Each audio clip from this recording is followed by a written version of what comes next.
एक बात समझो, आप सरकार के खिलाफ लड़ रहे हो और रिप्रेजेंटेशन में उसमें लिखा था कि हमने गुण दोष पे कुछ नहीं कहा। ऑनरेबल वर्मा साहब ने ये कहा कि हमने गुण दोष पे। आप इनसे लड़के ऐसे कोई रिलीफ नहीं पा पाओगे। सपोज ये कर भी देंगे, 1 महीने बाद ये दोबारा नहीं कैंसिल कर सकते आपका। तो हम देख तो ले कि किस सोने के हिरन के पीछे भाग रहे हैं। सरकार से लड़के सरकारी विभाग में नौकरी करना किसी भी आम आदमी के लिए मुश्किल है। और आप चूंकि ग्रुप डी के कर्मचारी हो, अब वो रिलीव कर चुके, आप ज्यादा ये करोगे वो फिर 4 दिन बाद उठा के कर देंगे, फिर क्या करोगे? तो आपके 4-5 महीने से तनख्वाह, आपके चेहरे पर कोई शिकन नहीं लग रही है, आपके चेहरे पर कोई रंज ही नहीं लग रहा, जैसे आप खुश हो तनख्वाह नहीं मिल रही है।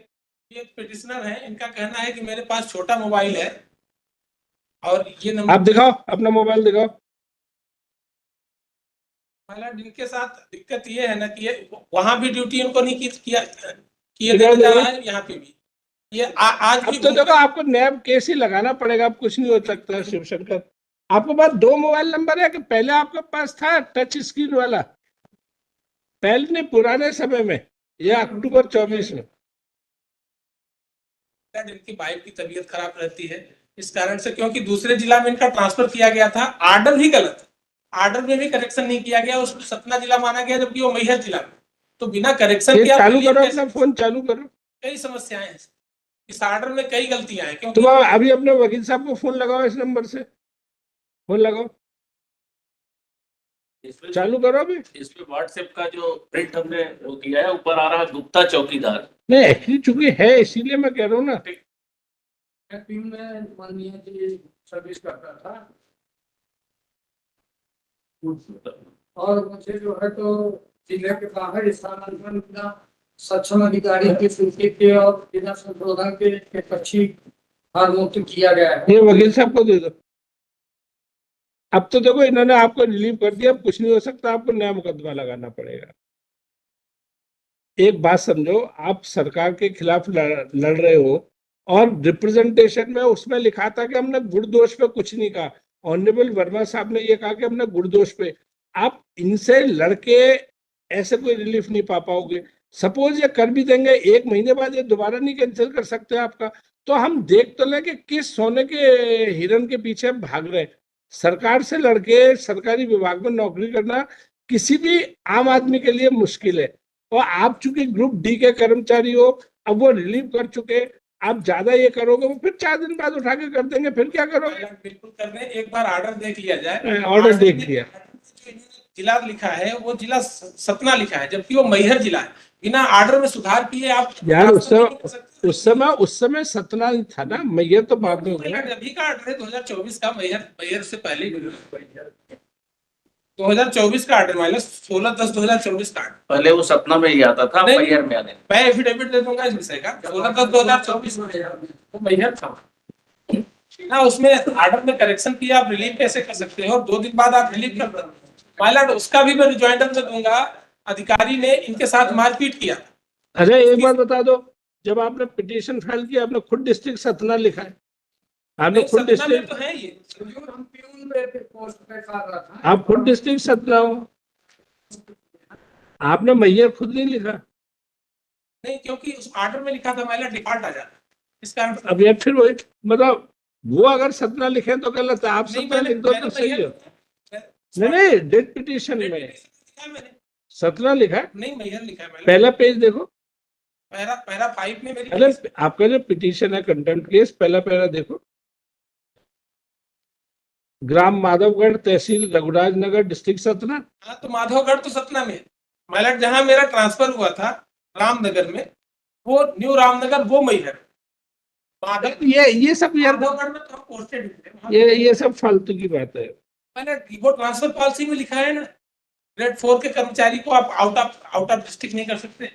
यही सब कोर्ट ने तो इनको बोला था कि आप देख लीजिए, और फिर इनका इसके बाद ये खारिज। अभी तुम आजकल काम कर रहे हो कि नहीं कर रहे हो? नो माइलॉर्ड, इनको काम करना ही नहीं दिया जा रहा। नहीं यहाँ ना वहाँ से वंचित किए।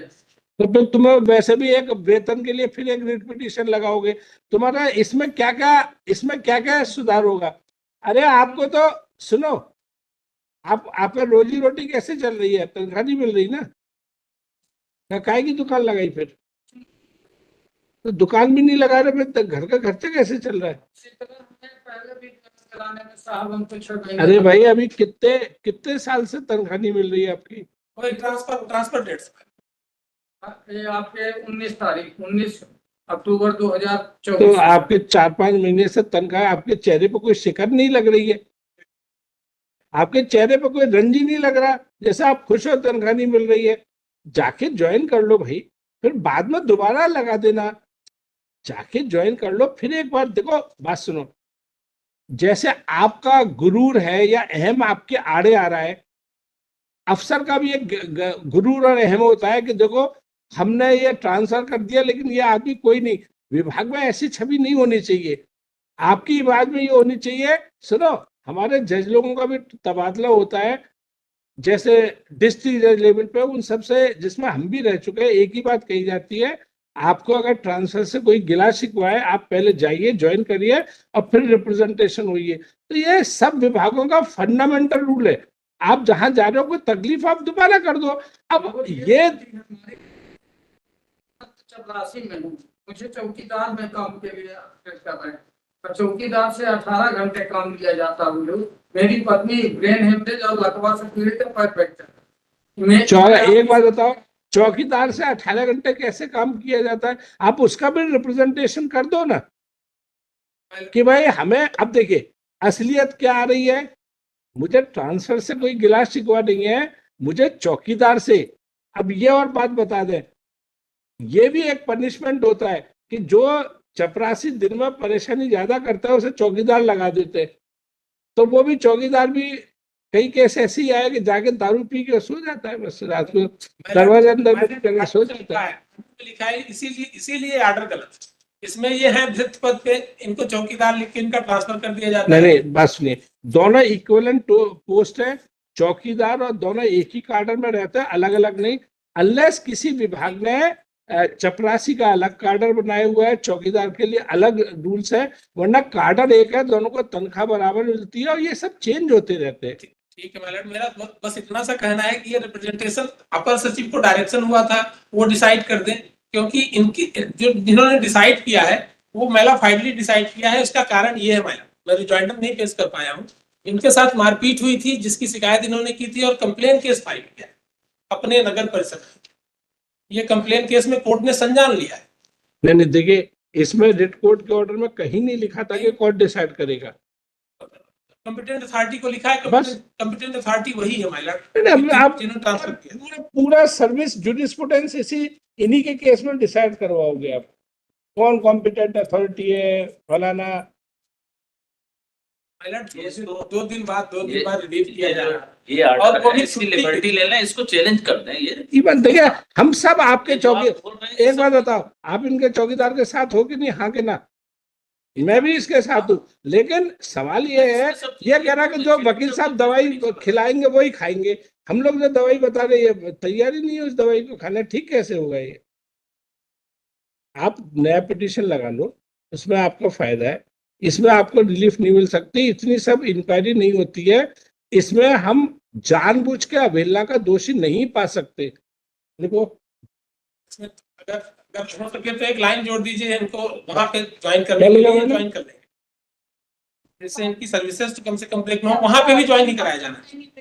हाँ, withdrawal of this petition with the liberty to challenge the relieving order by a separate petition। ठीक है, ज्वाइन करने की परमिशन अलर्ट है? ज्वाइन करने की परमिशन अगर नहीं, देखिए, मैं अगर ये लिखूं, इसका मतलब इसके क्या कहते हैं, सात खून माफ करने वाली चीज अपन नहीं लिख सकते। जो रिप्रेजेंटेशन इन्होंने डिसाइड किया, इन्होंने पालन तो किया नहीं, कंटिन्यू काम करने दे रहे। रिप्रेजेंटेशन डिसाइड करने के पहले उनको कंटिन्यू काम करने के लिए आदेश दिया गया था कि आप उसी स्थान पर कंटिन्यू काम। ये सब इतना ज्यादा अब इनकी सर्विस ब्रेक टेंशन लगा देना, रिपीटेशन लगाएंगे, खाने की ये दिक्कत है सर पिटीशन। देखिए, इन्होंने वैसे ही अपना केस काफी बिगाड़ लिया है जिद पते में, और मैं नहीं चाहता कि फिर और लिखवा के फिर एक जिद पते में विभाग के आगे, जैसे घर में पिता क्या चाहते हैं बच्चों से, कि बच्चे पोलाइटली बात करें, उनकी बात माने। ये एक हर सिस्टम में ये है। अगर जूनियर मोस्ट स्टाफ ये कहे कि नहीं हमारी शर्तों पे हम नौकरी करेंगे, हम चौकीदारी नहीं करेंगे, हम ये नहीं करेंगे, एक्चुअली जो हम लोग सर्विस वाले इन तकलीफों से या इन फैक्ट से बहुत भली बात परिचित है। कर्मचारी पहले आता है, एक ही बात कहता है जब इंटरव्यू लेते हैं, साहब आप जो कहोगे हम काम करेंगे। जैसे ही नौकरी लगती है, रेगुलर होता है, फिर वो अपनी शर्तें बताने लगता है, हम ऐसा नहीं करेंगे, वैसा नहीं करेंगे। हालांकि अभी ऑनरेबल रूसिया साहब ने एक बड़ा अच्छा जजमेंट किया है कि सारी परेशानी क्लास 3 और क्लास 4 के कर्मचारियों को ही क्यों हो, वहाँ ऑनरेबल रूसिया साहब की डीबी ने तय किया है। बोले क्लास 1 और क्लास 2 को ये परेशानी क्यों नहीं होती है। तो ये बात अब तो चूंकि जजमेंट भी है इस पे कि वास्तव में जितनी जितनी मर्दांगिनी दिखानी पड़ती है ना, हम छोटे कर्मचारी पे दिखाते हैं, क्लास 3 क्लास 4, हम वरिष्ठ अधिकारी पे कभी नहीं वो दिखाते।